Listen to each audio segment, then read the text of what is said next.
మరి హాస్పిటల్ నుంచి డిశ్చార్జ్ అయ్యి ఇంటికి వచ్చాడు. హల్లెలూయా, దేవునికి స్తోత్రాలు. మరి ప్రార్థనలు ప్రభువు ఆలకిస్తూ ఉన్నాడు. మనం చేసే ప్రతి ప్రార్థన మనం ఆలకించట్లేదులే అనుకుంటున్నామేమో, కానీ ప్రతి ప్రార్థన ఆలకిస్తూ ఉన్నాడు. సో ఈరోజు మరి మనము ఈరోజు ఇక్కడ ఉన్నామంటే దేవుడు ఆయన కృప ఉండబట్టే మనం ఇక్కడ ఉంటున్నాం. మనము చివరి దినాల గురించి మనం ధ్యానిస్తూ ఉన్నాము. ఎందుకంటే మనం ధ్యానించాల్సిన అవసరత కూడా ఉంది. మామూలు రోజులు కావు ఇవి. చాలా కష్టమైన రోజులు, అంత్య దినములు త్వరలో రాబోతున్నాయి. మనకి శాంపిల్స్ మనకి దేవుడు చూపిస్తూ ఉన్నాడు. కరోనా అనేది ఒక శాంపిల్ మాత్రమే. కరోనా తాత ముత్తాతలు రాబోతున్నారు, అతి త్వరలో రాబోతున్నారు. అట్లాంటి భయంకరమైనటి రాబోతున్నాయి. శ్రమ కాలాల్లో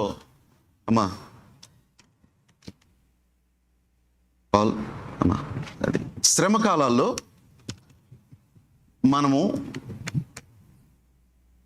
ఈ శ్రమ కాలాలు వస్తూ ఉన్నాయి.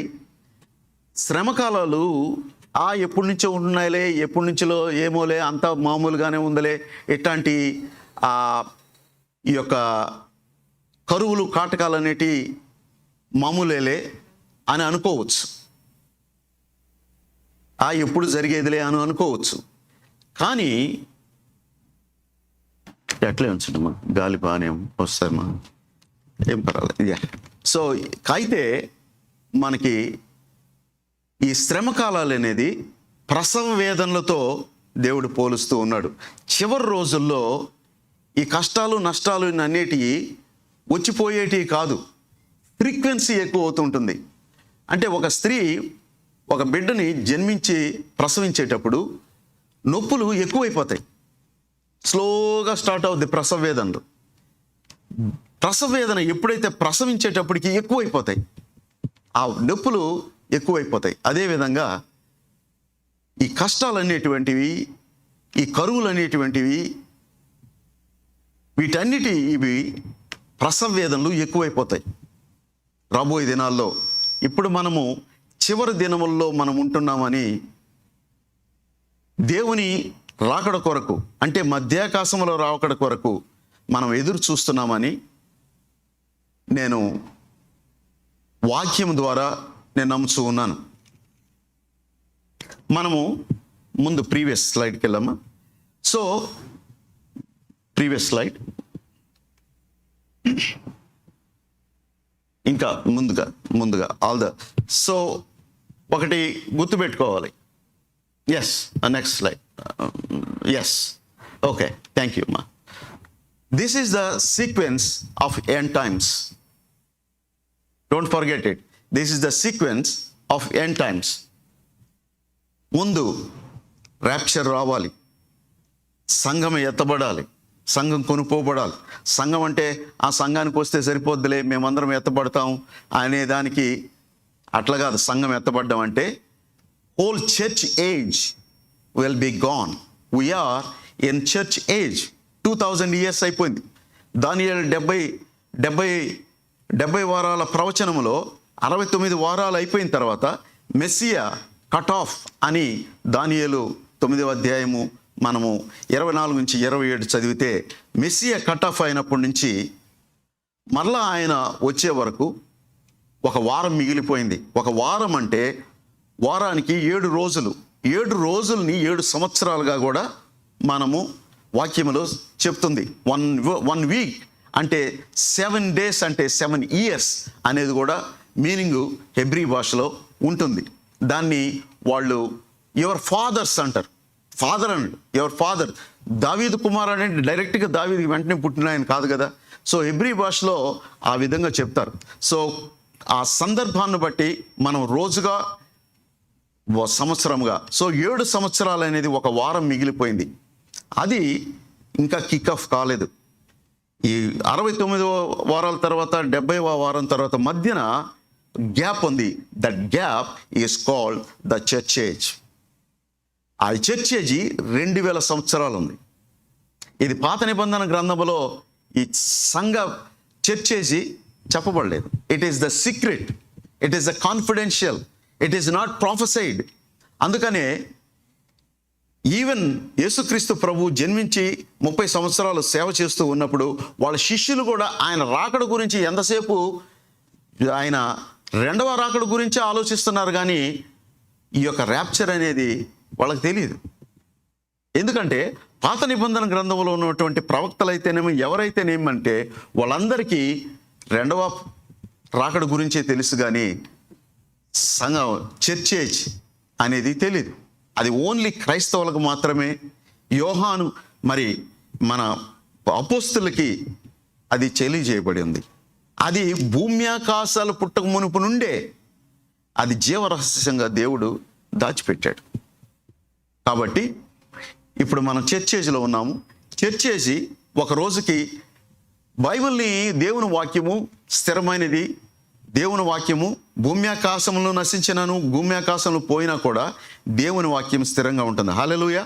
అయితే దేవుని వాక్యము it is a time table. It has a fixed time. It has a starting, it has a ending. కాబట్టి ఈ 2000 సంవత్సరాలు ఇప్పటి వరకు మనకు చర్చేజ్ ఉన్నది ఒకరోజు అయిపోద్ది. అది ఎప్పుడు అయిపోద్ది అంటే ర్యాప్చర్ వచ్చినప్పుడు 2000 this churches will be gone. No more church. చర్చికి పోదాంరా. అప్పుడు దాకా కొంతమంది క్రిస్మస్ భక్తులు వస్తారు. అంటే వాళ్ళకి గుర్తొచ్చే చర్చ్ ఎప్పుడంటే క్రిస్మస్ రోజే గుర్తొస్తుంది. అదేవిధంగా వాళ్ళకి గుర్తొచ్చేది ఎప్పుడేందంటే ఈస్టర్ భక్తులు, క్రిస్మస్ భక్తులు చాలామంది ఉంటారు. చర్చిలు నిండిపోతాయి. ఏం భక్తి చూపిస్తారోలే. అబ్బో, అట్లాంటి భక్తు పరులు చర్చికి పోదాం. ఈరోజు అనేక మందిని సంహరించి ఆయన నిత్యరాజ్యంలో ఆయన నిత్యరాజ్యాన్ని ఆరంభిస్తాడు. దాన్ని మిలీనియం అంటారు. మిలీనియం అయిన తర్వాత ఇటర్నల్ స్టేట్. మిలీనియం అయిన తర్వాత వైట్ థ్రోన్ జడ్జిమెంట్ అవన్నీ ఉంటాయి. అవి తర్వాత మనము ధ్యానించుకుందాము. తర్వాత నిత్యరాజ్యం, eternal state. How many years? 1 year, 1000 years? కాదు, billions and trillions of years. After 10 trillion years it is a fresh start. Hallelujah. అయితే చాలామంది దీని గురించి తర్వాత హల్లెలూయా. అయితే చాలామంది దీని గురించి తర్వాత మనం ఎక్కువగా తర్వాత ఎప్పుడన్నా ప్రత్యేకంగా ధ్యానిద్దాము. ఇక్కడ మీరు మత్తయి 24వ అధ్యాయం చూసినట్లయితే it is a summary of the entire end times. మత్తయి ప్రకటన అధ్యాయము చివరి దినాల గురించి చెప్పబడింది. ఏది? 6వ అధ్యాయం నుంచి 19వ అధ్యాయం వరకు అంతా భూమి మీద జరగబోయేటి. మీరు 6వ అధ్యాయం నుంచి మీరు 19వ అధ్యాయం వరకు మీ చర్చి సంఘం అనేది కనిపించదు. ఎందుకంటే సంఘం లేదు కాబట్టి. సంఘం కనిపించేది ముఖ్యంగా 2-3 అధ్యాయాల్లో ఎక్కువగా కనిపిస్తూ ఉంటుంది. 1 నుంచి 3 వరకు చూస్తే అనేక సార్లు సంఘం సంఘం సంఘం సంఘం అని కనిపిస్తూ ఉంటుంది, కానీ తర్వాత సంఘం ఎతికినా కూడా కనిపించదు. 24వ అధ్యాయం చాలామంది మత్తయి 24వ అధ్యాయము కన్ఫ్యూజ్ అయిపోతూ ఉంటారు. It is the end times గురించి ప్రభు అన్ని శ్రమకాలాలు, ఆయన రాకడ అన్నీ 24వ అధ్యాయంలో మనకి చెప్పబడింది. ఇక్కడ ఒక మాట ఉంది, 24వ అధ్యాయము 13వ వచనంలో, అంతం వరకు సహించిన వాడెవడో వాడే రక్షించబడును. అంతం వరకు సహించువాడు అంతం వరకు సహించిన వాడు ఎవడో వాడే రక్షించబడు. ఎవరైతే అంతం వరకు సహిస్తాడో వాడే రక్షించబడతాడు. దీనికి చాలామంది కన్ఫ్యూజ్ అయిపోతూ ఉంటారు. అంటే రక్షించబడినప్పుడు మనము రక్షణ కోల్పోతాము అని కొద్దిమంది నమ్ముతూ ఉంటారు. ఒకసారి రక్షించబడిన తర్వాత రక్షణ కోల్పోం. ఈ వాక్యాన్ని చూసారా, అంతం వరకు మనం నమ్మకంగా ఉండాలి. ఎవడైతే అంతం వరకు ఎవడైతే రక్షించబడతాడో వాడే రక్షించబడును. అప్పుడు అంతం వరకు ఉండాలా. మధ్యలో ఒకవేళ మనము కోల్పోవచ్చు. చివరి వరకు మనం రక్షించబడకపోతే రక్షణ లేదు. అనేటువంటిది ఈ వచనాన్ని చూసుకొని కన్ఫ్యూజ్ అయిపోతూ ఉంటారు. 24వ అధ్యాయము ఈ వచనము it is not related to your salvation. చాలామంది కన్ఫ్యూజ్ అయిపోతాం. ఇట్ ఈస్ ఎప్పుడైనా మనం కాంటెక్స్ట్ చూసుకోవాలి.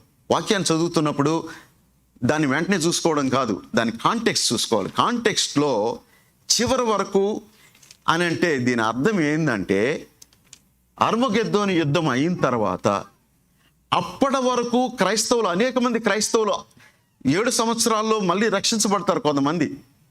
ఎందుకంటే ఇప్పటి వరకు సువార్త చెప్తా ఉంటే ఈ చెవులో ఈనేసి ఆ చెవులో వదిలేసేవాళ్ళు.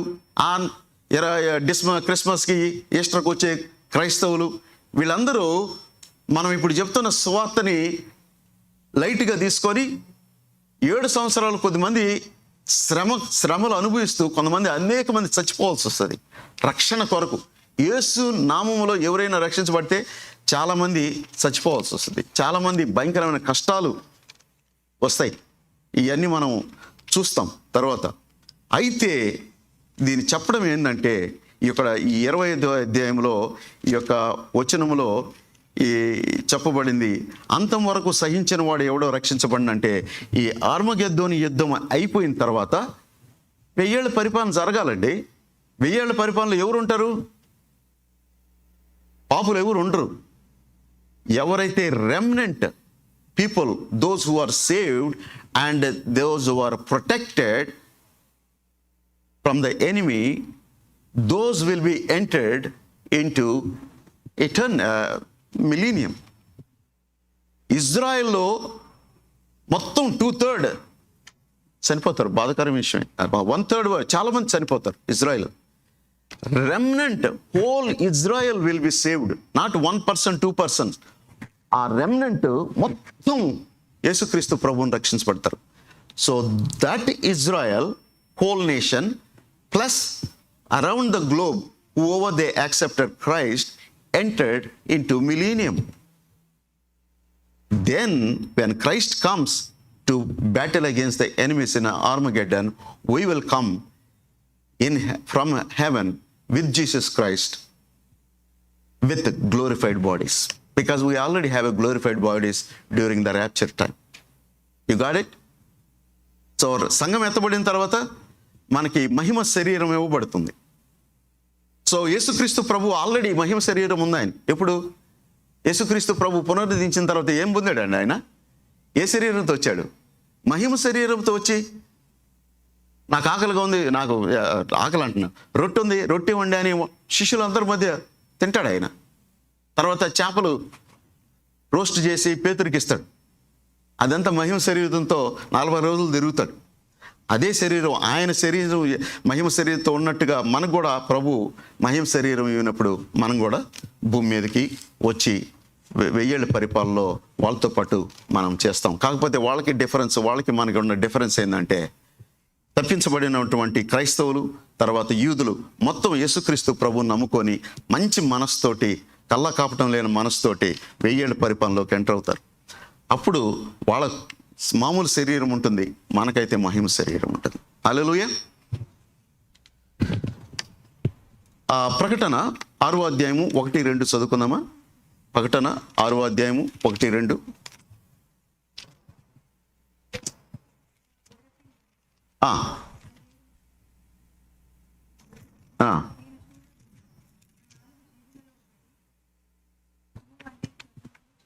ఆ గొర్రెపిల్ల ఆ 7 ముద్రల్లో మొదటి దానిని విప్పినప్పుడు నేను చూడగా, నేను చూడగా 4 జీవుల్లో ఒకటి రమ్ము అని ఉరుము వంటి స్వరముతో చెప్పుట వింటిని. మరియు నేను చూడగా ఇదిగో ఒక తెల్లని గుర్రము కనబడెను. దాని మీద ఒకడు విల్లు పట్టుకొని కూర్చుండి ఉండెను. అతనికి ఒక కిరీటం ఇయ్యబడెను. అతనికి ఒక కిరీటం ఇయ్యబడెను. అతడు జయించుటకు బయలు వెళ్ళెను. ఇక్కడ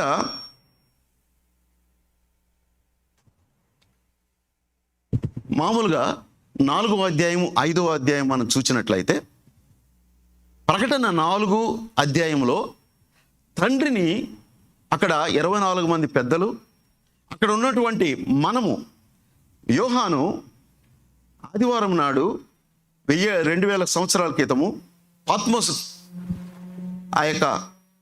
ఆ దీపంలో ప్రభునందు ఆయన ఈ యొక్క వాక్యాన్ని మనకు ప్రకటన గ్రంథం రాస్తూ ఉన్నప్పుడు ఎక్కడికి వెళ్ళిపోయాడంటే ఫ్యూచర్కి వెళ్ళిపోయాడు. ర్యాప్చర్ అయిపోయిన తర్వాత, సంఘమంతా ఎత్తబడిన తర్వాత పరలోకములో వెళ్ళిపోయాడు 4వ అధ్యాయంలో. అక్కడ 24 మంది పెద్దలు ఉంటారు, వాళ్ళకి కిరీటాలు ఉంటాయి. వాళ్ళు తండ్రిని గణపరుస్తారు 4వ అధ్యాయంలో. Because he's created the creation. కాబట్టి ఆయన్ని క్రియేషన్ ఎలాగా సృష్టించాడు ఆయన స్తుతిస్తారు. ప్రకటన 5వ అధ్యాయంకి వచ్చేటప్పటికి క్రీస్తును వాళ్ళు మహింపరిచి క్రీస్తును ఆరాధిస్తారు. ఎందుకంటే he has redeemed the creation. తండ్రిని క్రియేట్ చేసినందుకు ఆయన గణపరుస్తారు, ఆరాధిస్తారు. క్రీస్తుని 5వ అధ్యాయంకి వచ్చేటప్పటికి, ప్రకటన 5వ అధ్యాయంకి వచ్చేటప్పటికి మనల్ని విమోచించిన విధానాన్ని బట్టి ఆయన్ని ఆరాధిస్తారు. 24 మంది పెద్దలు తండ్రిని ఆరాధిస్తారు. తండ్రి అనగా దేవుడు, దేవుడు అంటే తండ్రి అని అంటాం. ప్రభువుని ఆరాధిస్తారు. చాలామంది అంటూ ఉంటారు, యేసుక్రీస్తు ప్రభు దేవుడు కాదండి అని అంటారు. ప్రకటన గ్రంథంలో 5వ అధ్యాయంలో బ్రహ్మాండంగా చూడండి, అందరూ ఆయన ఆరాధించారు. తండ్రిని ఎలాగా ఆరాధించారో అదే విధంగా ప్రభువుని, యేసయ్యని ఆరాధించారు. వాళ్ళ కిరీటాలు వేసి ముందు ఆయన ఆరాధించారు, స్తుతించారు. వేవేల కోట్లాది దూతలు దేవుని ఆరాధించారు. మనం కూడా ఈ ఫీచర్ 5వ అధ్యాయంలో మనం పైన ఉంటాం. 2000 సంవత్సరాలకి జూమ్ చేసి అక్కడ ఏం జరుగుతుంది, ర్యాప్చర్ అయిన తర్వాత ఏం జరుగుతుంది అనేది చూపించాడు. అక్కడ 24 మంది పెద్దలు ఉంటారు. ఆ 24 మంది పెద్దలు ఎవరని చెప్పాను, చెప్పగలరా? ఆ 24 పెద్దలు ఎవరు? Who are those 24 elders?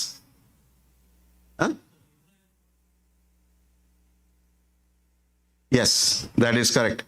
Because మనకు 5వ అధ్యాయంలో మనకి అక్కడ క్లియర్గా ఉంది, దిస్ ఈజ్ ఆల్, మేము అనేక ప్రపంచంలో ఉన్న వాడి అందరి నుంచి మేము విమోచించబడిన వారము కదా అని అంటారు.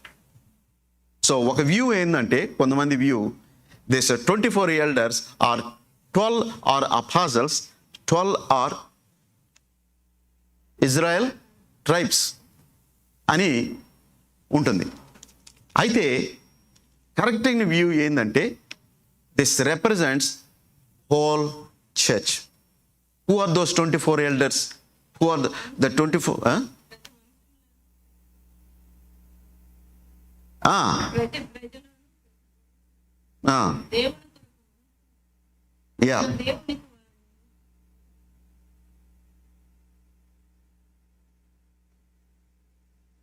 యా, న్యూ సాంగ్ మనం గుర్తించుకున్నామా? గత వారం, అంతకుముందు వారంలో 2 వారాలు మనము 5వ అధ్యాయాన్ని చేసుకున్నప్పుడు కొత్త పాట పాడారంట.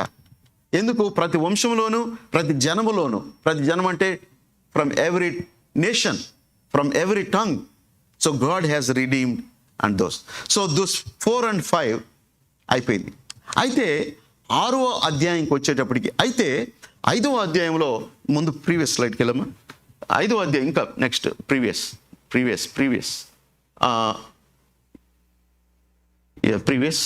C yes ya okay, stay here. Ya okay. So 7 ముద్రలు 5వ అధ్యాయంలో ఎవరు ఇడిపిస్తారు తండ్రి చేతిలో నుండి అని చెప్తున్నప్పుడు, నెక్స్ట్ స్లైడ్, అది ఎవరు ఇడిపిస్తారు అని చెప్తే అందరూ సైలెంట్గా అయిపోతారు. ఎవరు ఇడిపించరని యోహాను ఏడుస్తాడు. మీకు రిమైండ్ చేస్తున్నాను. అప్పుడు గొర్రెపిల్ల వస్తాడు. గొర్రెపిల్ల ఆయన ఒక సింహముగా కూడా ఆయన అక్కడ 5వ అధ్యాయంలో వర్ణింపబడింది. గొర్రెపిల్లగా చూపిస్తాడు. అక్కడ గాయపడినటువంటి ఆ గాయాలతోటి యేసుక్రీస్తు ప్రభువారు గొర్రెపిల్లగా అక్కడ రావడం మనం చూస్తాము. ఆయన ఎవరు అని అంటే, ఆయన యూదా గోత్రపు సింహం అని దాని గురించి మనము వివరించుకున్నాం. కాబట్టి యేసుక్రీస్తు ప్రభువు ఒక్కరికే తండ్రి చేతిలో నుండి ఆ యొక్క ముద్రలతో ఉన్నటువంటి, ఆ ముద్రలు ఉన్నటువంటి ఆ క్రయపత్రము దాన్ని ఏమంటారండి? Deed. What is the deed? The deed is the deed of redemption of the planet earth and the entire the universe.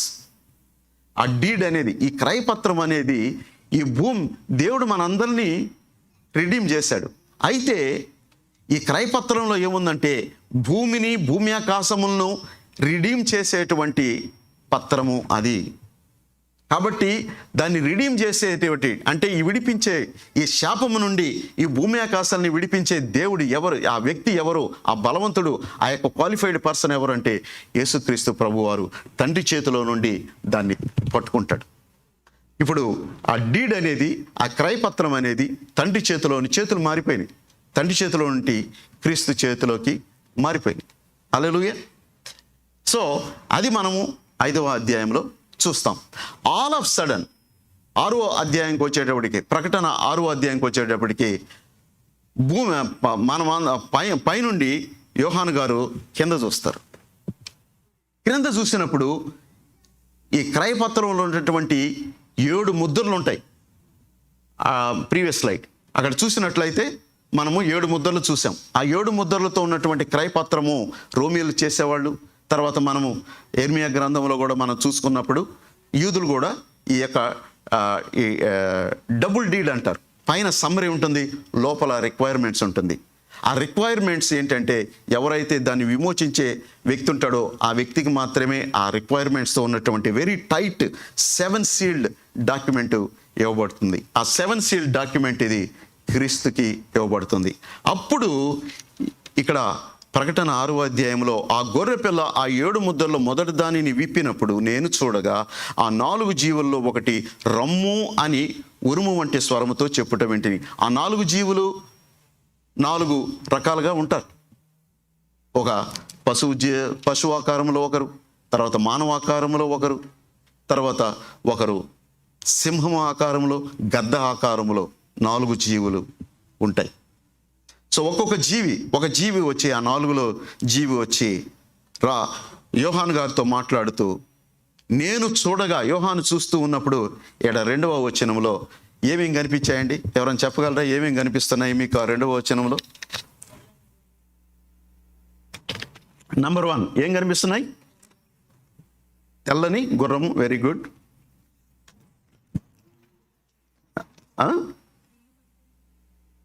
విల్లు అమ్మా. నెక్స్ట్ ఇప్పుడు message, current message. Yes, before. Okay, before.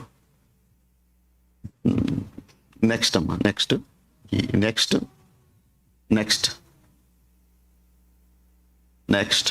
Okay, yes. So ఆ వ్యక్తికి ఏం కనిపిస్తున్నాయండి? ఒకటి తెల్లని గుర్రము, రెండోది విల్లు పట్టుకోవటం, విల్లు ఉంది, తర్వాత కిరీటం ఉంది. Very good. ఎస్. సో ఈ వ్యక్తి ఇక్కడ ఏమేం కనిపిస్తున్నాయంటే, ఏం కనిపిస్తున్నాయండి? తెల్ల గుర్రం కనిపిస్తుంది. రెండోది ఒక వ్యక్తి కూర్చొని ఉన్నాడంట. ఆ వ్యక్తి ఎలా ఉన్నాడు? ఆ వ్యక్తి చేతిలో ఏముంది?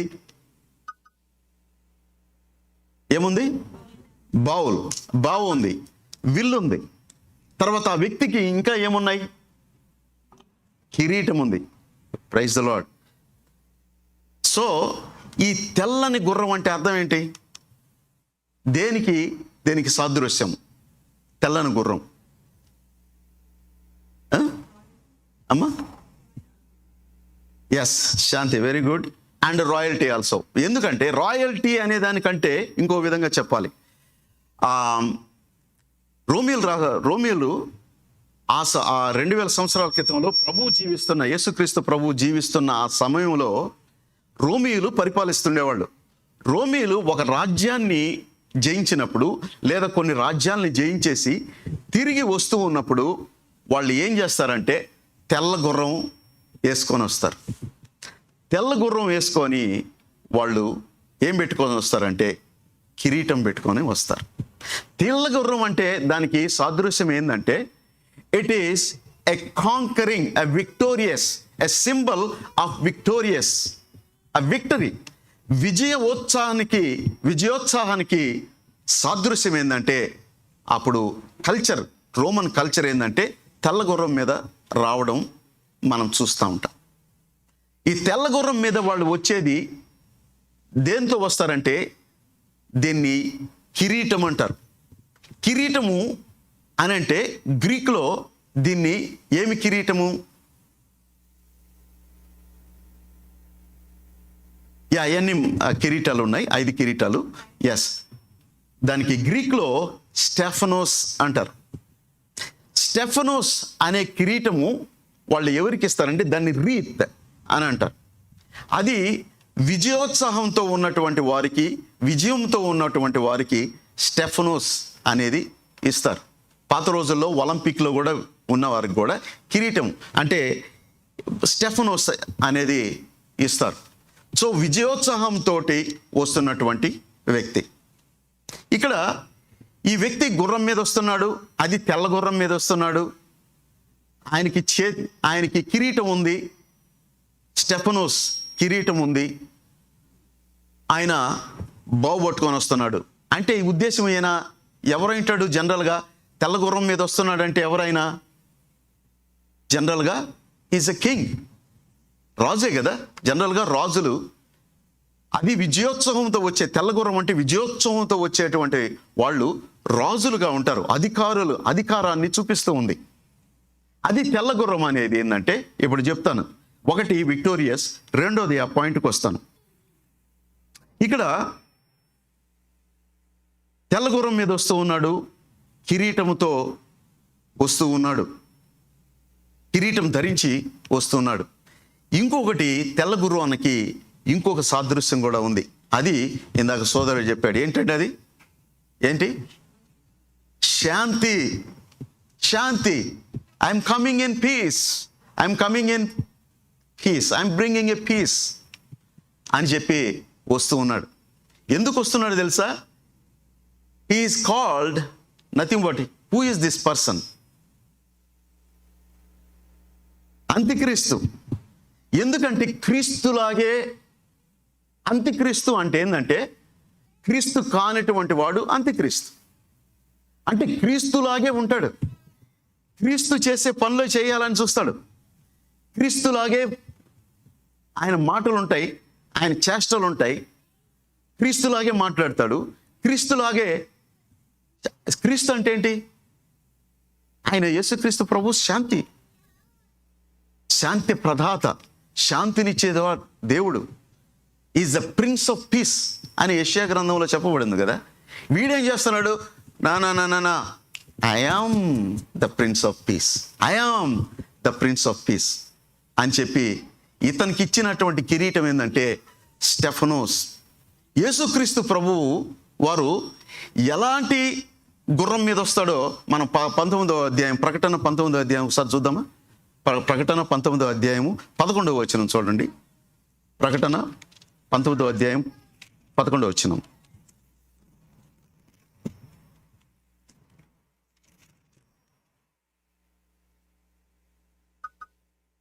మరియు పరలోకము తెరవబడిండుట చూచితిని, అప్పుడు అదిగో తెల్లని గుర్రం ఒకటి కనబడెను, దాని మీద కూర్చుండి ఉన్నవాడు నమ్మకమైన వాడును. హల్లెలూయా ప్రియులారా, నమ్మకమైన వాడంట, సత్యవంతుడును అని నామము గలవాడు, ఆయన నీతిని బట్టి ఆయన్ని విమర్శ చేయొచ్చు, యుద్ధం జరిగించున్నాడు. 12వ వచనం ఒకసారి చూద్దాము. ఆయన నేత్రములు అగ్ని జ్వాలల వంటివి, ఆయన శిరస్సు మీద అనేక కిరీటములు ఉండెను. ఎన్ని కిరీటములు అండి? అనేకమైన కిరీటములు ఉండమనను వ్రాయబడిన యొక్క నామము ఆయనకి కలదు, అది ఆయనకే గని మరి ఎవరికి తెలీదు. ఆయనకి ఎన్ని కిరీటాలు ఉన్నాయంట? అనేకమైన కిరీటాలు. ఆయన ఎలాగో వస్తున్నాడు? ఏ గుర్రం మీద వస్తున్నాడు అండి? తెల్ల గుర్రం మీద వస్తున్నాడా లేదా? అయితే ఈడేం చేస్తున్నాడు? ఈడు తెల్ల వీరం మీద వస్తున్నాడు, ఈడు కిరీటం వేసుకొని వస్తున్నాడు, ఈడు శాంతితో వస్తూ ఉన్నాడు. యేసుక్రీస్తు ప్రభు వారికి కూడా అనేక కిరీటాలు ఉన్నాయి. ఇక్కడ గ్రీకులో ఇక్కడ కిరీటము అనేది ఏంటంటే the royal diadem. The royal diadem. British రాణి ఎలిజబెత్ రాణి వేసుకునేది ఏంది? స్టెఫనోసా డైడమా? డైడమ్. డైడమ్ అనేది రాయల్టీ, రాయల్గా ఉన్న వారికి మాత్రమే ఇస్తారు. యేసుక్రీస్తు ప్రభువారు is the royal, is the prince of piece, is the king of Kings, is the భూమి మీదకి వచ్చినప్పుడు ఆయన దావీదు రాజు కుమారుడు కదా. ఎందుకంటే యోధా గోత్రం నుంచి ఆయన వచ్చినవాడు. యోధా గోత్రము రాజుల యొక్క గోత్రం కాబట్టి యోధా గోత్రము సింహము అయినటువంటి వాడు రారాజు. ఆయన భూమి మీద రాగుమనుపు కూడా రారాజు, దేవాతి దేవుడు. కాబట్టి is the real royal God, is the royal king. So royal కింగ్స్కి ఇచ్చేది డైడమ్. క్రీస్తుకి ఇక్కడ ఇచ్చింది ఏంటంటే డైడమ్. అయితే యోహాను సువార్తలో యేసుక్రీస్తు ప్రభు వారు కూడా ఒక కిరీటం ఇస్తారు. అది ముళ్ళ కిరీటం. అక్కడ గ్రీక్లో స్టెఫనోస్ అనేవ్వబడింది. అంటే మనుషుడిచ్చి యేసుక్రీస్తు ప్రభు వారికి ఆయన నీ పాపముని నా పాపముని భరించి, ఇందాక పాట పాడుకున్నాం కదా, మన పాపములను భరించి శాపగ్రస్తుడైపోయి ముళ్ళ కిరీటాన్ని ధరించుకున్నాడండి. నీకు నాకు ఇందాక సోదరుడు అన్నాడు మహిమ కిరీటము, అనేకమైనటువంటి 5 కిరీటాలు. మరి మానవులకి యేసుక్రీస్తు ప్రభు ఇస్తే మానవులు ఆయనకి ఇచ్చిన కిరీటం ఏం తెలుసా? ఆయనకు కూడా కిరీటం ఇచ్చారు, స్టెఫనోస్. ఆయన విజయోత్సవంతో ఎవరైతే వస్తారో వాళ్ళకి కిరీటం ఇస్తారు, అది స్టెఫనోస్ అంటారు. ఆయన విజయోత్సవంతో వస్తే మానవులు అనేక మందికి రక్షణ కల్పించి శాపగ్రస్తుడై మన పాపాల కొరకు రక్తాన్ని చిందించి శాపగ్రస్తుడై తండ్రి వీళ్ళు ఏమి చేస్తున్నా ఎరుగుకున్నారు అనేటువంటి ఆయన విజ్ఞాపన ప్రార్థన చేస్తూ ఆయన కలువరి సిలువ భరిస్తూ రక్తాన్ని చిందిస్తూ అనేకమైన కొరడా దెబ్బలు కుట్టించుకొని ఆయన మరి శరీరం చీల్చబడి ఆయన యెరూషలేము యూదుల్లో నడుచుకొని వస్తూ ఉంటే వాళ్ళు ఏం చేసేది తెలుసా? స్టెఫనోస్ పెట్టారు. ఇదిగో నీ విజయం ఏంటో తెలుసా? ఓ యేసు, నీ విజయం ఏంటో తెలుసా? నీకు ఒక కిరీటం ఇస్తున్నాం, stephanos. You are a victorious in dying as a sinner అని చెప్పి అవమానాన్ని ఆయన అవమానిస్తూ, ఇదిగో నీకు కూడా victory, you are also a great man, you are also king. ఎందు ఆయన చనిపోకముందు ఆయనకి ఏమి ఇచ్చారండి? ఆయనకి రాయల్టీ ఉన్నటువంటి వారికి ఆ కలర్ తోటి, what is that colour? Purple colour. Purple only royal పీపుల్కి ఇస్తారు. అటువంటి ఆ యొక్క హేరోదు రాజు ఏం చేశాడంటే ఆ పర్పుల్, ఆయన వేసుకున్నటువంటి పర్పుల్ ఆ వస్త్రమును యేసుక్రీస్తు ప్రభు వారికి ఇచ్చి ఆయనకి ఆ యొక్క దండం ఇచ్చి అబ్బా రాజా అని చెప్పి అవమానించారు. రోమీలు ఏం చేశారు? పాపులు ఏం చేశారు? ఆయనకి ఇదిగో రాజా, ఇదిగో నువ్వు విక్టోరియస్ పర్సన్ అని చెప్పి ముళ్ళ కిరీటం పెట్టారు. ఆ ముళ్ళ కిరీటంలో అక్కడ స్టెఫనోస్ అనేది ఉంటుంది. మానవులు యేసుక్రీస్తు ప్రభువుని అవమానపరుస్తూ స్టెఫనోస్ విక్టోరియస్ పర్సన్ అని అవమానపరుస్తూ ముళ్ళ కిరీటం పెడితే రారాజుగా వస్తున్నటువంటి యేసుక్రీస్తు ప్రభు వారికి డైడమ్, ఆ రాయల్ డైడమ్ ప్రకటన 19వ అధ్యాయంలో మనం చూస్తున్నాం. ప్రియ సహోదర సహోదరి, our God is the royal king. Hallelujah. అయితే వీళ్ళంతా ఫోర్ఫీటెడ్ అనేది మనకి ఇండియాలో బాగా తెలుసు. కరెన్సీ మనకి లెఫ్ట్ అండ్ రైట్ దొంగ నోట్లు మాకు తెలుసా? దొంగ నోట్లు ఈ క్లర్కులు ఉంటారండి, ఏమి కౌంట్ చేస్తారు కదా. నేను ఇప్పుడు మరి ఏం మిషన్ అన్న యూజ్ చేస్తున్నారో ఏమో లేదు, కానీ మాకు విఆర్ కాలేజ్ నెల్లూరు దగ్గర అక్కడ బ్యాంక్ ఉండేది. చిన్నప్పుడు నేను స్టూడెంట్కి వెళ్ళినప్పుడు అంతా అని పెట్టేసి ఏదన్నా ఫోర్ఫీటెడ్ కరెన్సీ ఏదైనా ఉన్నింది అనుకోండి, 100 రూపాయలు పక్కన పెట్టేస్తారు. ఇట్లా పక్కన పెట్టేసుకుంటే లెక్కేసుకుంటా ఉంటారు. They know that what is the forfeited, what is real. This guy అంత్యక్రీస్తు ఫోర్ఫీటెడ్ క్రైస్ట్ ఈజ్ ఎ క్రీస్తులాగే ఐఎమ్ బ్రింగింగ్ ఏ పీస్ అని చెప్పి, అని వాడు హృదయంలో ఉండేది తోడేల హృదయం. మనకి ఎలా తెస్తుంది వాడికి ఉండేది హృదయం తేడు అసలు రంగు? ఇప్పుడేమో తెల్ల గుర్రంతో వస్తున్నాడు, తర్వాత గుర్రాలు చూపిస్తా. ఏం గుర్రాలు వేసుకొని వస్తాడు?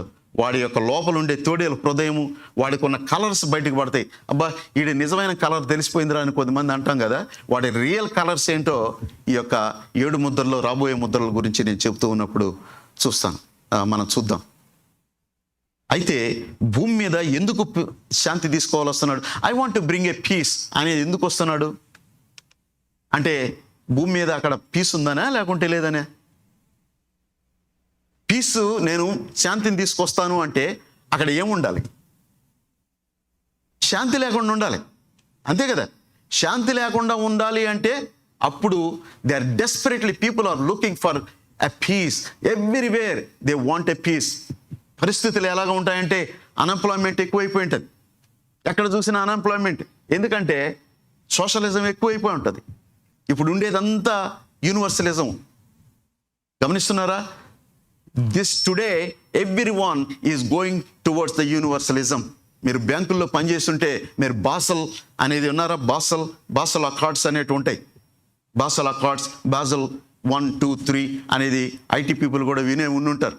ఎందుకంటే మొత్తం హోల్డ్ ఈ బబుల్, రియల్ ఎస్టేట్ బబుల్ 2005 తర్వాత బబుల్ అయిపోయిన తర్వాత మొత్తం they want to centralise all the banking system. So they are centralising all the data everywhere. They want to centralize. If there is a problem in the United States, it can be a problem in Europe. If the problem in the Europe, there can be a problem in India. They want to centralize all the data so that it can be, everything is going towards the universalism. Nationality అనేది identity ఉండదు. ఎక్కడ పోయినా ఒకటే rule, ఒకటే ఇది. ఎప్పుడైతే socialism ఎక్కువైపోతుందో capitalism పోద్ది. Capitalism పోయిందనుకోండి, creativity ఏం పెద్దగా ఏం ఉండవు. మా మేనేజర్ ఒక ఆమె రష్యాకు పోయింది, ఏది వెకేషన్ తీసుకోవడానికి. అడిగి పోతే ఒకే ఒక వారం ఉంది, వచ్చేసింది. ఎలా ఉంది వెకేషన్ అని చెప్పి ఆమెను అడిగితే, లోరా అనే మా మేనేజర్ని, ఆమె అనింది, ఎక్కడికి పోయినా కూడా ఒకటే సోడా, ఒకటే ఫుడ్, క్రియేటివిటీ వెరైటీ లేదు. మనకి ఎక్కడికి పోతే సోడాలు చూసుకోండి, థమ్సప్ ఉంటుంది, కోక్ ఉంటుంది, ఇంకా ఏమో స్ప్రైట్ ఉంటుంది, రకరకాల సోడాల్లోని ఒక 10 రకాలు, మళ్ళీ గింజర్లు అంటే అబ్బో. స్వీట్లు చూస్తే ఏమి తీసుకున్నా కూడా వెరైటీ. ఇక్కడ మనకి అమెరికాలో ఈ వెరైటీ కొంతవరకే. గుడ్ న్యూస్, ఇప్పటివరకే. ఏదైనా తాగాలి తినాలి అనుకుంటే యవ్వనస్తుల్లో మందు కాదు ప్రియులరా, మళ్ళీ తాగాలంటే వాళ్ళోళ్ళు లేదంటే అబ్బా అన్న తాగమన్నాడు. కొంతమంది ఉంటారు ఇంటర్ప్రిటేషన్, చాలా ఇంటర్ప్రిటేట్ చేసుకుంటారు. అబ్బా తాగమన్నాడు ఎప్పుడు అంటే, మన లోపల ఉంటే శరీరంలో ఉన్నటువంటి పాపం ఏంటంటే కొద్దిగా వీక్నెస్ కనిపిస్తే చాలు తాగొచ్చా, అప్పుడప్పుడు మందులాగా ఏమన్నా బాధల్లో ఉంటే తాగొచ్చండి ఎవరో చెప్పారంట. ఒక ఆయన ఫుడ్ ఎప్పుడు బుడ్డియే పక్కన. ఏం బ్రదరు ఎప్పుడు బుడ్డి పెట్టుకున్నారంటే, ఏంటండి బాధల్లో ఉన్నామంటే తాగమన్నారా లేదా? బాధలో నీకేం బాధ అంటే, నాకు ఎప్పుడు బాధే. మరి ఎప్పుడు బాధలో ఉన్నప్పుడు బుడ్డి ఎప్పుడు ఉంటుంది. ఇట్లాంటి ఇంటర్ప్రిటేషన్లు ఎక్కువ ఉంటాయి. అట్లా కాదు సుమా, ఇక్కడ భయంకరంగా వెరైటీలన్నీ ఉంటున్నాయి, కానీ రాబోయే రోజుల్లో వెరైటీ ఉండదు. సోషలిజం ఎక్కువైపోయి ఉంటుంది, అన్ఎంప్లాయ్మెంట్ ఎక్కువ, ఎక్కడ పోయినా కూడా ఉద్యోగం లేదు, అందరూ నిరుద్యోగులే. మాకు ఉద్యోగాలు లేవు, మాకు పేదరికం అయిపోతుంది, అయ్యా మాకు డబ్బులు లేవు. ఈ మధ్య ఒక శాంపిల్ చూపిస్తాను. వెనిజువేలాలో నికోలస్ మడూరో అని ఒక డిక్టేటర్ ఉన్నాడు. ఇన్ఫ్లేషన్ ఎక్కువ అండి, ఆర్థిక మాంద్యం ఎక్కువైపోయింది. అక్కడ ఒక చిన్న బిస్కెట్ తీసుకోవాలంటే ఇంత కుప్ప తీసుకోవాలా. ఏంది వెనిజువేలా డబ్బులు. చిన్న బిస్కెట్ కావాలనుకోండి, ఒక 1 మిలియన్ ఇస్తానండి కరెన్సీ, 1 మిలియన్కి ఒక బిస్కెట్ వస్తుంది. Waste, million currency.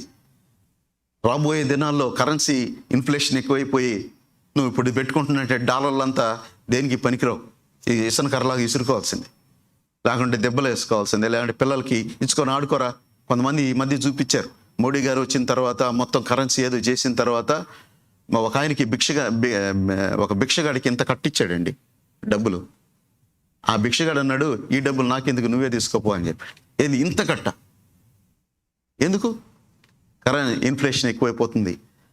సో భయంకరంగా రాబోయే దినాలు సోషలిజం భయంకరంగా ఉంటున్నాయి. దేశం మీద దేశాలు పడుతూ ఉంటాయి. దేశం మీద దేశం. ఇందాక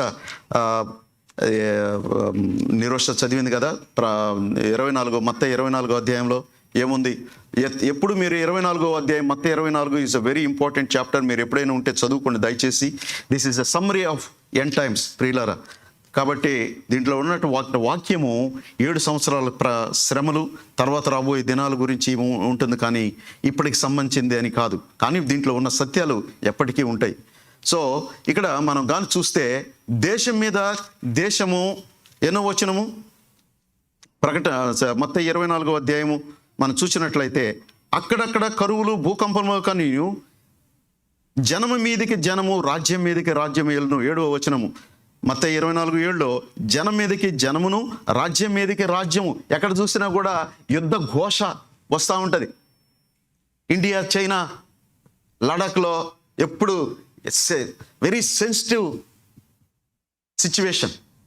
పాకిస్తాను ఇండియా ఎప్పుడు సెన్సిటివ్. ఇజ్రాయెల్ యోర్దాను, Israel Egypt, Israel Syria, Israel Lebanon, Israel Iran, Israel Turkey, ఇట్లాంటి అన్ని దేశాలు సెన్సిటివ్. ఏది ఒక్క రవ్వ అట్లా గడ్డేస్తే బొగ్గుమనేటటువంటి పరిస్థితులు అక్కడ ఉంటాయి. ఏ దేశాలు చూసుకున్నా కూడా యుద్ధ ఘోష రెడీగా ఉంటారంట. ఎక్కడ పోయినా కూడా you can hear the noise of war, but there is no war, but the noise of war. వస్తూ ఉంటాయి, జనం మీదకి జనం వచ్చేస్తూ ఉంటారు. ఏ చిన్న తప్పు వచ్చినా మా వాళ్ళు ఏమంటారు, గ్రూపులు ఎక్కువైపోతాయి. ఎక్కడ పోయినా కూడా గ్రూప్స్ డివిజన్స్ ఎక్కువైపోతాయి. యూనివర్సలిజం ఉన్నా కూడా ఏదైనా చిన్న తేడాలు వచ్చినా కూడా ఇదైపోతూ ఉంటారు. అన్ఎంప్లాయ్మెంట్ ఎక్కువ, అశాంతి అనేది ప్రబలత ఉంటుంది, శాంతి అనేది ఉండదు. తర్వాత evil inventions. Go to the next slide అమ్మా. No, before. Yes, before. Okay. Evil inventions అండి. ఖైమీరా అని మీరు విన్నారో లేదో? ఖైమీరా ఇంతకుముందు చిన్నపిల్లలకి, ఇప్పుడు కూడా చిన్నపిల్లలకి టీవీలో కొన్ని సీరియల్స్ వేస్తూ ఉంటారు, లేదా సినిమాలు వేస్తూ ఉంటారు. ఖైమీరాస్. ఏప్రిల్ అంతెందుకు, ఏప్రిల్ 18న 2021 ఈ సంవత్సరమున కాలిఫోర్నియాలో ఈడున్నాడు కదా జోవాన్ కార్లోస్ ఎస్పియా అనేటువంటి వాడు కాలిఫోర్నియాలో ఏం చేశాడంటే పందులకి వాటి ఎంబ్రియోస్ అంటే ఏంటి? పిండములో మానవుని యొక్క సెల్స్ని ఇంజెక్ట్ చేశారండి. ఎప్పటి నుంచో ఈ యొక్క రీసెర్చ్ జరుగుతూ ఉంది. నాకు తెలిసిన ఒక అతను కూడా, unfortunately he is a Christian, but he is in the మైక్రోబయాలజీలో ఆ రీసెర్చ్లో ఉన్నాడు. So he himself told me 15 years ago that he got a job because of that. So ఈ ఎప్పటి నుంచో చేస్తూ ఉంది. అండ్ రీసెంట్లీ సమ్ ప్రయోగాలు కూడా జరుగుతూ ఉన్నాయి. చైనాలో కూడా జరిగినాయి. ఈ మధ్య కాలిఫోర్నియాలో ఒక 1 month, just exact 1 month ago, they did a trial that by injecting a human cells in pig and monkey, అది కొన్ని నిమిషాలు ఉండి, ఒక అరగంట గంట కొన్ని నిమిషాలు ఉండి తర్వాత చచ్చిపోయింది. రాబోయే దినాలలో ఇట్లాంటి ఈవిల్ ఇన్వెన్షన్స్ రాబోతున్నాయి. రకరకాల ఈవిల్ ఇన్వెన్షన్స్ జరుగుతూ ఉంటాయి. కోతికి మానవ రూపం సగం, కోతి రూపం సగము. చేష్టాలు మాకోసారి అంటూ ఉంటాం కదా, ఇదేవో ఏదిరా కోతిలాగా ఉన్నావు అంటాం. అంటే వాడికి చేష్టాలు అట్లాంటివి. అప్పుడు కోతిలాగా కనిపించం, ఆ చేష్టాలు ఉండవు, కోతిలాగే కనిపిస్తాం. సింహం, ఇట్లా కోడి, నక్క, కుక్క, గుర్రాలు, సింహాలు, ఇట్లా ఏముందండి ఈవిల్ ఇన్వెన్షన్స్. ఒక 3-4 సెల్స్ వేసేసామనుకోండి, అవన్నీ ఇదైపోయి ప్రొడ్యూస్ అయిపోయి ఒక క్రీచర్ బయటకు వచ్చింది అనుకోండి, ఎట్లా కనిపిస్తుంది? ఒక సింహంలాగా, ఒక కన్ను, ఒక ఫేస్ ఏమో మానవుడి ఫేస్ లాగా, పళ్ళు ఏమో చూస్తే సింహం పళ్ళు లాగా. ఎట్లుంటుంది పరిస్థితి? Evil inventions are coming. ఇప్పుడు డిఫెండ్ పోలీస్ అంటున్నారు ఇప్పుడే. అంటే పోలీసులు వద్దంట, పోలీసులు తగ్గిద్దామని కొంతమంది ఏంటంటే అసలు పోలీసులు ఎందుకు మాకు అంటే ఏంటి, దౌర్జన్యము, గుండా రాజ్యం, రౌడీయిజము. ఏ దేశంలో ఏం కావాలంటే ఇక్కడ ఏముంది, ఇంకా పోలీసులు లేకపోతే డిఫండ్ పోలీస్ అంటే పోలీసులు లేకపోతే నిన్ను నన్ను రక్షించేవాళ్ళు ఎవరు? నీ ప్రాపర్టీ ఎవడన్నా వచ్చి దోసుకుంటా ఉంటే నేను కాపాడేవాడు, నీ పిల్లల్ని ఎవరన్నా వచ్చి తీసుకొని వెళ్ళిపోతే నేను కాపాడేవాడు. పోలీసులకు ఫోన్ చేస్తే పోలీసులు 911 ఏం పని చేయకపోతే ఇంకేం చేస్తావు? ఎవరి మీద ఆధారపడాలా? ఎవరన్నా బలవంతుల మీద ఆధారపడాలి. బలవంతులు ఏమైనా వస్తారు, డబ్బులు డిమాండ్ చేస్తారు. నీకేమైనా కావాలంటే నేను చూసుకుంటా, నాకు డబ్బులు ఇయ్యి. దౌర్జన్యం ఎక్కువైపోద్ది, గుండాయిజం ఎక్కువైపోద్ది, రౌడీయిజం ఎక్కువైపోద్ది, తారతమ్యాలు ఉండవు, ఇల్లే లాలెస్నెస్ అనేది ఉండదు. ఒకప్పుడు లాగా ఉండేటి, ఒకప్పుడు మంచి, ఇప్పుడు చెడ్డవి అయిపోయాయండి. ఇంతకుముందు చెడ్డవి ఇప్పుడు మంచి అయిపోతున్నాయి. 50 సంవత్సరాల క్రితము 50 సంవత్సరాల క్రితము ఒక లెస్బియన్స్ హోమోసెక్షువల్స్గా ఉన్నప్పుడు అసలు వాళ్ళని భయంకరంగా చూసేవాళ్ళు, అసలు వాళ్ళని భయంకరంగా ట్రీట్ చేసేవాళ్ళు. అసలు అట్లాంటిది అనేటువంటి వాళ్ళు ఊహించలేని వినేటువంటి వాటిగా ఉండేటి 50 సంవత్సరాల క్రితం. ఇప్పుడు బాధాకరమైన విషయం ఏంటంటే అది ఇప్పుడు లీగల్ అయిపోయింది. నువ్వు ఎవరినన్నా హోమోసెక్షన్లు కానీ ఏమైనా తిట్టావు అనుకో, బొక్కలు వేసేస్తారు, జైల్లో పెట్టేస్తారు. That is the law today. ఎవరన్నా హోమోసెక్షువల్, లెస్బియన్స్, LGBT కమ్యూనిటీ నువ్వేమన్నా అన్నావు అనుకోండి, it is illegal to say so.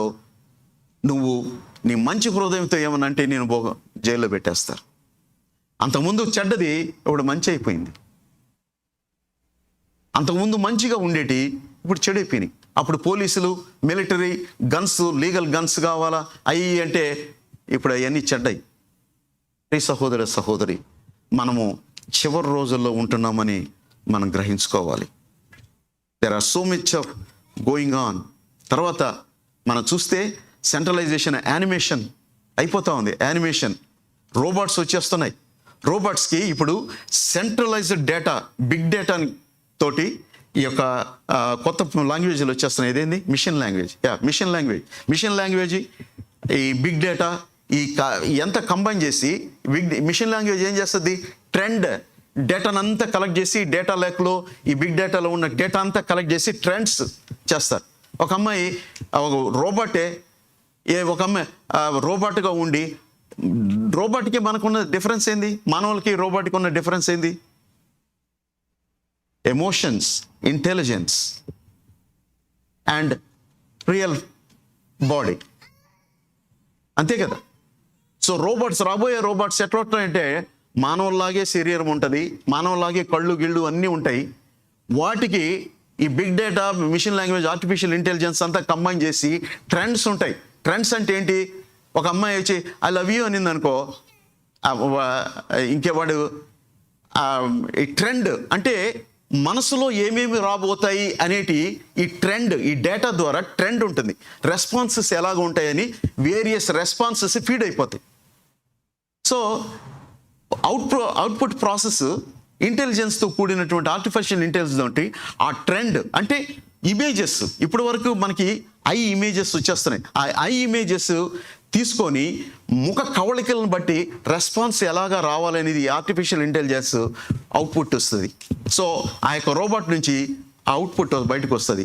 ఆలోచనలుగా ఉన్నట్టుగా తల, ఈ పెదాలు, గిదాలు అదే విధంగా మనిషిలాగే కదులుతూ, మనిషిలాగే కళ్ళు చూపిస్తూ ఆ ఎమోషన్స్ ప్రొడ్యూస్ చేస్తుంది with the trending, with the trend of data. అయిపోయాయి. మనకి రోబోట్ ఎవరో, మనిషి ఎవరో తెలియదు, బతికినోడు ఎవరో, చచ్చినోడు ఎవరో తెలియదు. అట్లాంటి రాబోతున్న ఇన్వెన్షన్స్ కూడా వస్తూ ఉన్నాయి. This are all going to create chaotic situation. ఎక్కడికి పోయినా కూడా అశాంతి, ఎక్కడికి పోయినా కూడా నిర్మలత్వం లేదు, లాలెస్నెస్ ఎక్కువైపోతుంది, యుద్ధాలు ఎక్కువైపోతున్నాయి. ఈ మధ్య భయంకరమైన యుద్ధాలు వచ్చేస్తున్నాయి. యూనివర్సలిజం అని, పీసిజం అని రకరకాల యుద్ధాలు అయిపోతున్నాయి. సైంటాలజీ అంటే ఏంది? అదొకటి. సైంటాలజీ అనేది క్రీస్తుని నమ్మరు, ఆ మంచి తీసుకొని వాళ్ళు ఆరాధించే దేవుళ్ళు వేరు. ఇప్పుడు ఈ మధ్య సెలబ్రిటీస్ ఆ సైంటాలజీకి వెళ్ళిపోతూ ఉన్నారు. ప్రియ సహోదర సహోదరి, భయంకరమైనటువంటి రాబోయే దినాలు ఉంటా ఉన్నాయి. దీనికి ఎందుకు ఈ అంత్యక్రీస్తు ఈ యొక్క గుర్రం మీద, తెల్ల గుర్రం మీద వస్తున్నాడంటే, ఏయ్ China, India, what is the problem? Kashmir problem, Ladakh problem. Ladakh problem నేను చూసుకుంటాను, నీకేం ప్రతి problem? I'm here to bring a peace, don't worry. Ladakh problem నేను చూసుకుంటా, మీకేమీ ప్రాబ్లం లేదు. ఎందుకు తెలుసా? బౌ చూపిస్తున్నాడు. బౌజు ఎందుకు వాడు శాంతిని తీసుకొస్తున్నాడంటే, ఇక్కడ మిస్ అయిపోయింది ఏంది? Go to the slide where the తెల్లగురం. ఆడ మిస్ అయిపోయింది ఏందండి? యారో మిస్ అయిపోయింది, బాణం మిస్ అయిపోయింది. బాణం మిస్ అయిందంటే అర్థం ఏంటి? What is the meaning, interpretation? దీనికి సాదృశ్యమైంది ఉత్త బహు తీసుకుని. ఎవరైనా చూడండి, బొమ్మల్లో రథం తీసుకుంటే ఏముంటాయి? బహు తీసుకుంటే ఈ యొక్క దానికి ఏముంటాయి? బాణాలు ఉంటాయి. ఒక్కోసారి బాణం పట్టుకొని ఫోటోలు చూస్తాం, లేదంటే ఒక బుట్ట ఉంటుంది, బుట్టలో బాణాలు ఉంటాయి. వీడికి బుట్టలో బాణాలు లేవు, కానీ బౌ చూపిస్తున్నాడు. అంటే అర్థం ఏంటి? Is coming with diplomacy. వద్దు, యుద్ధాలు వద్దు. ఇటు చూపించేది ఏంది? మిలిటరీ పవర్ చూపిస్తాడు. Back end is sowing his mightiness. I have a army, you better. వాడిని చూస్తే భయపడకపోవడం అనేది ఉండదు, భయంకరంగా భయపడిపోతారు. ఎందుకంటే ఆర్మీ చూస్తాడు కానీ యుద్ధం చేయడు. ఎందుకంటే బౌ చూపాడు, బాణం చూపాడు, ఉత్త వీళ్ళు చూపిస్తూ ఉంటాడు. Diplomacy, he comes with a diplomacy. Is very intelligent guy. I want to bring peace. China and India, Ladakh problem, I will take care, trust me. He will talk like a చాలా ఎక్సలెంట్ క్యారిస్మాటిక్ పర్సన్. మాట్లాడితే conviction power ఉంటుంది. Hitler లాగా. హిట్లర్లో ఉండేది గొప్పతనం ఏం తెలుసు? పెద్ద పొడుగు కూడా కాదు, పెద్ద ఎంత ఏదో రాజుగా చక్రవర్తిలా గనిపాడు హిట్లర్. వాడికి ఉండే పవర్ ఏంటో తెలుసా? వాక్చాతురు. Is a good orator. మాట్లాడాడంటే ఫుల్గా కన్విక్ట్ అయిపోతారండి. అప్పటికప్పటికి యూదులను చంపేద్దాం అనేటువంటి కన్విక్షన్ వచ్చేస్తుంది వాడు మాట్లాడాడంటే. ఈ has that power, conviction power. మాటల్లో కన్విక్షన్ పవర్ చాలా ఉంటుంది. సత్యవాక్యాలు మనం చెప్తే కన్విక్షన్ పవర్ చాలా మందికి రావట్లా. ఎందుకంటే సత్యాన్ని వాళ్ళ చెవులో పోవు కదా. మనకి ఏమైనా చెడ్డై మాట్లాడితే మన హృదయంలో ఉండేది చెడు. పుట్టుకతోనే మనం చెడు కలిగిన వారం కదా, పుట్టుకతోనే పాపులు వారం కదా. అందుకని పాపంతో కూడిన ఏమైనా ఉంటాయంటే మనం బాగా వింటాం.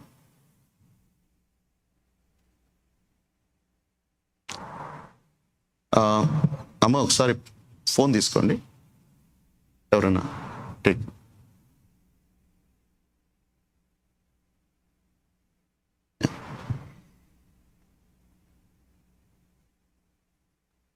నేను మెసేజ్లో ఉన్నాను. సో మనము భయంకరమైన పరిస్థితుల్లో మనం ఉంటున్నాం. ప్రియ సహోదర సహోదరి, కష్టాలు భయంకరంగా ఉంటున్నాయి. వాడు కన్విక్షన్ పవర్తో వస్తాడు, శక్తితో మాట్లాడతాడు. చాలా ఇంటెలిజెంట్, సెలబ్రిటీ.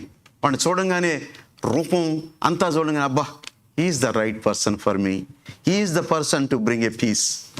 అన్ఎంప్లాయ్మెంట్ ప్రాబ్లమా? I will take care, don't worry, I will take care of. I will bring the economy, I will bring all these problems. I will take care of all the unemployment problem, economic inflation. I will take care, everything I will take care అని చెప్తాడు. ప్రియ సహోదర సహోదరి, ఇక్కడ 6:2 వచనంలో ఏముంది? అతడు 6:2 వచనంలో చివరిగా అతడు జయించుటకు బయలు వెళ్ళను. ఏందంట?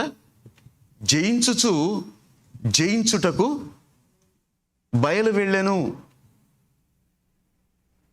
జయించుటకు బయలు వెళ్ళను అంటే అర్థం ఏంటి? Is going and conquering and conquered one at a time in a systematic victory. ప్రతి విషయంలో సిస్టమేటిక్గా కంట్రోల్ చేస్తూ ఉంటాడు.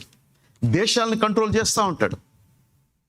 ఇజ్రాయెల్, డోంట్ వరీ, ఈ అన్ని దేశాలు నీ మీద పడుతున్నాయా? I will bring a peace. I'm a prince of peace. Look at me, I have a power. Every one is bowing before me. So don't worry, I will protect you. Don't worry at all, I will protect you. శాంతి. Conquering and conquered. సిస్టమేటిక్గా control చేస్తూ ఉంటాడు. కరెన్సీని control చేస్తూ ఉంటాడు. మొత్తాన్ని control చేస్తూ ఉంటాడు. ఇండివిజువల్గా ఉండేటువంటి ఏమైతే ప్రాబ్లమ్స్ అన్నీ ఉన్నాయో అన్ని కంట్రోల్ చేస్తూ ఉంటాడు. He has that conviction power. అనేకమైన విజాలు ఉన్నాయి. I will bring all this isms into one ism, universalism, one religion. I will bring అన్ని మతాలతో పక్కన పెట్టండి. ముస్లిమ్సా పక్కన ఉండండి, హిందువుల కష్టం ఉండండి, క్రైస్తవుల పక్కన ఉండండి, ఇంకా రకరకాల మతాలస్తులారా, మీకు అందరికీ కన్వీనియంట్గా ఉండే మతం నేను తీసుకొస్తా. Because I'm a prince of peace. I will bring a peace. ఎందుకు కొట్టుకుంటారు మీరు? చిన్న చిన్న ప్రాబ్లమ్స్ వస్తే why are you fighting each other? I will bring a peace. నేను తీసుకొస్తా, శాంతిని తీసుకొస్తా అని చెప్పి చేస్తూ ఉంటాడు. What is this man reflection అనేది మనము we can see a glimpse of who the Christ is. అతను ఎవడు అనేది దానికి ఒక సెషన్ ఉంది, సపరేట్గా సందేశం ఉంది.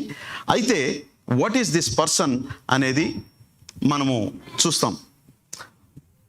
దానియేలు 11వ అధ్యాయము 21 నుంచి 23 చదవండి. దానియేలు 11వ అధ్యాయము 21 నుంచి 23 వరకు.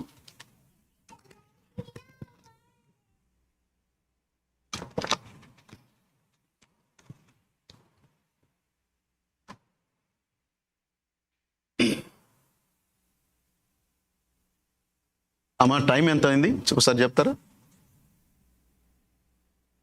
Okay, I will close in few minutes. Yeah sir, దానియేలు 11వ అధ్యాయము 21, 23, 21 నుంచి 23 వరకు, 31 నుంచి 35 వరకు చదవండి.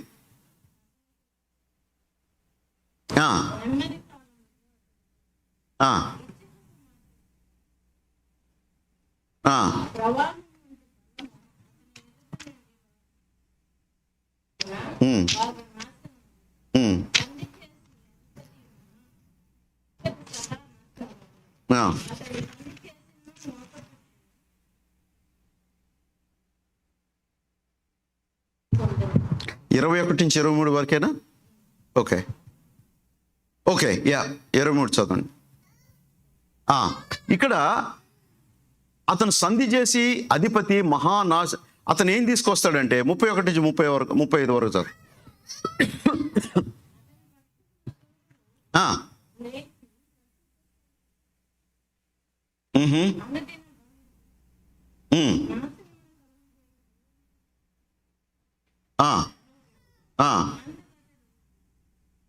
అతడు ఇచ్చకపు మాటలు చెప్పి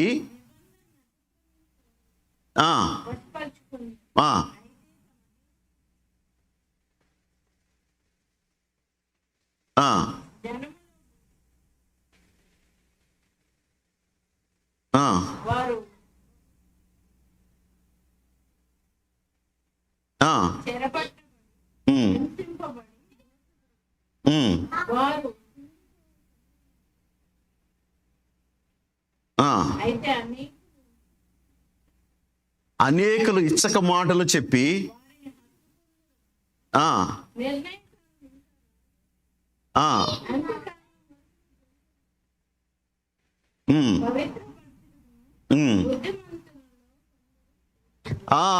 ఈ వ్యక్తి ఎవరంటే దానియేలు 11వ అధ్యాయంలో చెప్పబడుతున్నది ఎవరంటే అంత్యక్రీస్తు.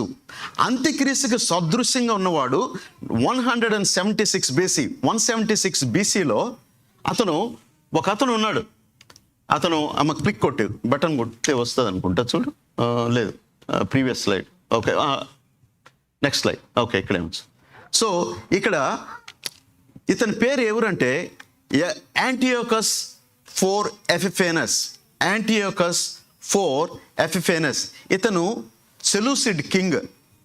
ఎందుకంటే దానియేలు గ్రంథంలో మనం చెప్పినట్టుగా అలెగ్జాండర్ చచ్చిపోయిన తర్వాత అతని యొక్క కిందనటువంటి 4 జనరల్స్ 4 దేశాలను పరిపాలిస్తూ ఉంటారు. సెలూసిడ్ కింగ్డమ్ అనేది ఇటుపక్క కొన్ని సిరియా ఇవన్నీ పరిపాలిస్తూ ఉంటాయి. వీడు యాంటియోకస్ 4 ఎపిఫేనస్ అనేటువంటి వాడు ఏంటంటే ఇచ్చకపు మాటలు మాట్లాడేవాడు. ఈ ఫ్లాటరీ వర్డ్స్. వాడు వెరీ డిసెప్టివ్ కింగ్.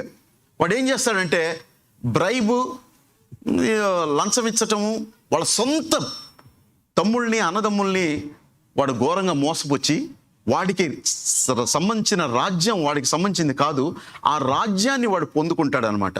అంటే చేసి ఇజ్రాయెల్లో ఒక ప్రవక్తను అక్కడ ఒక ప్రీస్ట్ని పెట్టిస్తాడు. తర్వాత I will bring a peace to you, I will take care of your problem అని ఇజ్రాయెల్కి వస్తాడు. ఇజ్రాయెల్కి వచ్చి అతను ఏం చేస్తాడంటే అందరితో మంచిగా ఉంటున్నట్టు చెప్పి తర్వాత వాడు రూపం చూపిస్తాడు. తర్వాత జూపిటర్ని అక్కడ వాళ్ళు ఆరాధించే వాళ్ళు దేవుళ్ళు ఎవరు? గ్రీకు దేవతలు ఎవరు? జూపిటరు, ఈ యొక్క మెర్క్యూరీ అంటే అపోస్తలుడైన పౌలుని మెర్క్యూరీ అని కూడా ఆరాధించిన వారు ఉన్నారు కదా. సో జూపిటర్ని తీసుకొచ్చి ఆరాధించమని చెప్తాడు. యూదులు ఎట్టి పరిస్థితుల్లో ఒప్పుకోరు. వాళ్ళు చావనన్న చేస్తారు కానీ విగ్రహాన్ని పెట్టరు. దానియేలు 24వ అధ్యాయం, మత్తయి 24వ అధ్యాయంలో ఏదైతే అబామినేషన్, ఏదైతే హేయమైనది ఉన్నదో అది పెట్టినప్పుడు వాడు అంత్యక్రీస్తు వాడు వస్తాడు. తర్వాత మనం దాన్ని ధ్యానించుకుందాం. He is the pre incarnate antichrist. అంత్యక్రీస్తుకి సాదృశ్యంగా ఉన్నవాడు యాంటియోకస్ 4 ఎపిఫేనస్. వీడిని మ్యాడ్ మ్యాన్ అని కూడా అంటారు. ఎందుకంటే వాడు పిచ్చోడు. వాడు మంచిగా మాట్లాడతాడు, ఫ్లాటరీ వర్డ్స్, ఇచ్చకపు మాటలు మాట్లాడి దేశాలను కొల్లగొట్టేస్తూ ఉంటాడు. తర్వాత వాడు నిజరూపం చూపిస్తే 80,000 మంది యూదుల్ని చంపేశాడండి వాడు. 80,000 మంది యూదుల్ని. ఎందుకంటే వాడు మేము ఆరాధించము మిమ్మల్ని, మమ్మల్ని మోసం చేస్తావా, జూపిటర్ని పెడతావా, మేము అస్సలు మిమ్మల్ని ఆరాధించము, వాడిని మేము ఆరాధించము అనేటప్పటికీ వాడు రంగు బయటపడి 80,000 మంది యూదుల్ని చంపేస్తాడు. ప్రియ సహోదర సహోదరి, ఈ అంత్యక్రీస్తు అనేవాడు తెల్ల గుర్రం మీద వస్తూ ఉన్నాడు, డిప్లొమసీతో వస్తున్నాడు, శాంతి అనేది వస్తున్నాడు. ఈ యొక్క 7 ముద్రలో మొదటి ముద్ర ఎవరు అనేది క్రీస్తు. ఆయన తెరవంగానే ఈ యొక్క 4 జీవుల్లో ఒక జీవు యోహాను గారికి ఎవరిని చూపించారంటే ఫోర్ఫీటెడ్ క్రైస్ట్, అంత్యక్రీస్తు గురించి చూపించాడు. That person will come as a prince of peace. He comes in a white horse. He comes with a crown. And he tells, I am the prince of peace. We are going to see who the real prince of peace. But ఈ యొక్క 7 ముద్రలో మిగతా ముద్రలు ఉన్నాయి. ఆ ముద్రలు మనం ధ్యానిస్తూ ఉన్నప్పుడు అంత్యక్రీస్తు యొక్క కలర్స్ ఏందో బయటకు పడతాయి. ఎట్లాంటి భయంకరమైన దినాలు రాబోతున్నాయి అనేది మనం చూస్తున్నాం. ఎందుకు ఈరోజు ఈ విషయం చెప్తున్నా అంటే ప్రియ సహోదర సహోదరి, మనం క్రైస్తవులుగా వాక్యం ద్వారా మన జ్ఞానం పొందుకోవాలి.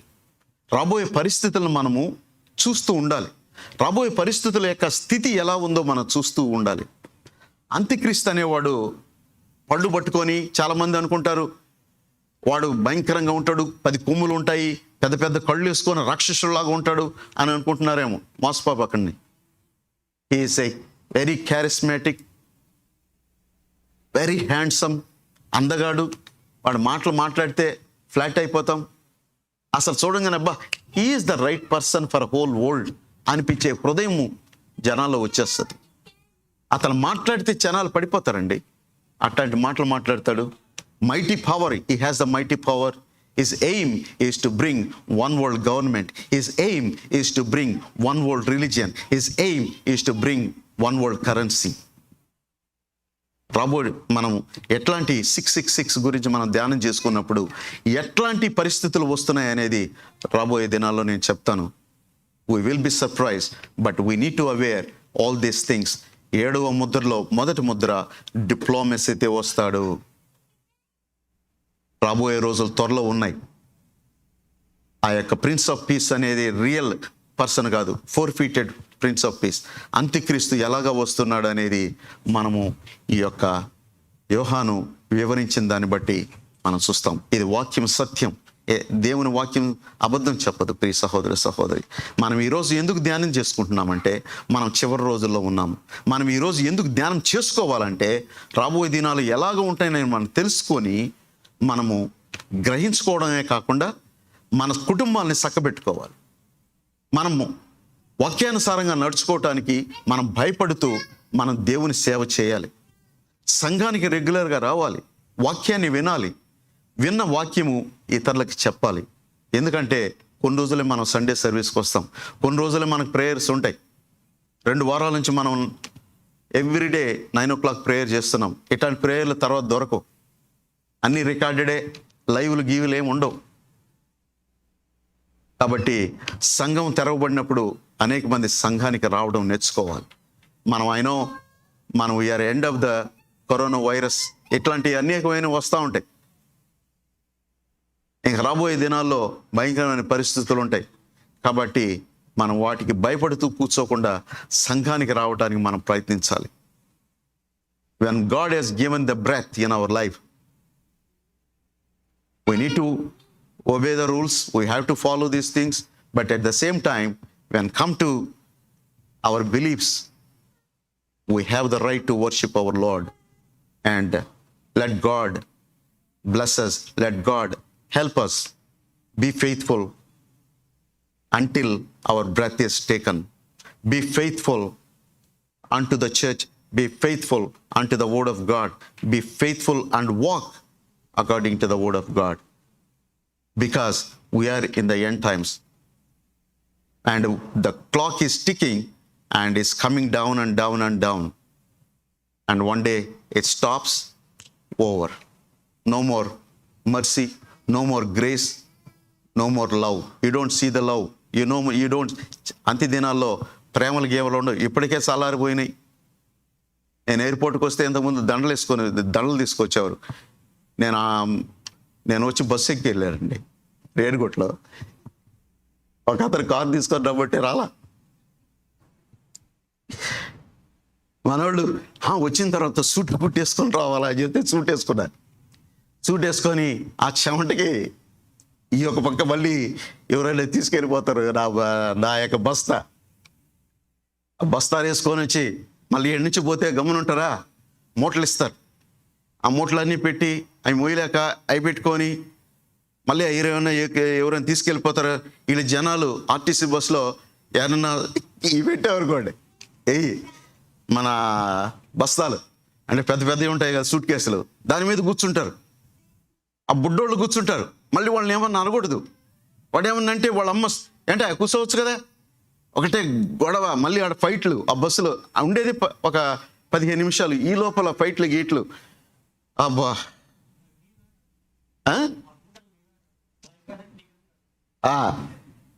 ఏంటి నా బోటలో నాయి కాదనే పరిస్థితికి వచ్చేస్తుంది. ఎయిర్పోర్ట్ నుంచి నేను బస్సులో ఎక్కి వెళ్ళానండి. ఇంతకుముందు వస్తే 10 మంది వచ్చి పోటీలు పడేవాళ్ళు, పుష్పం అదేంది బొకేలు ఇవ్వటానికి.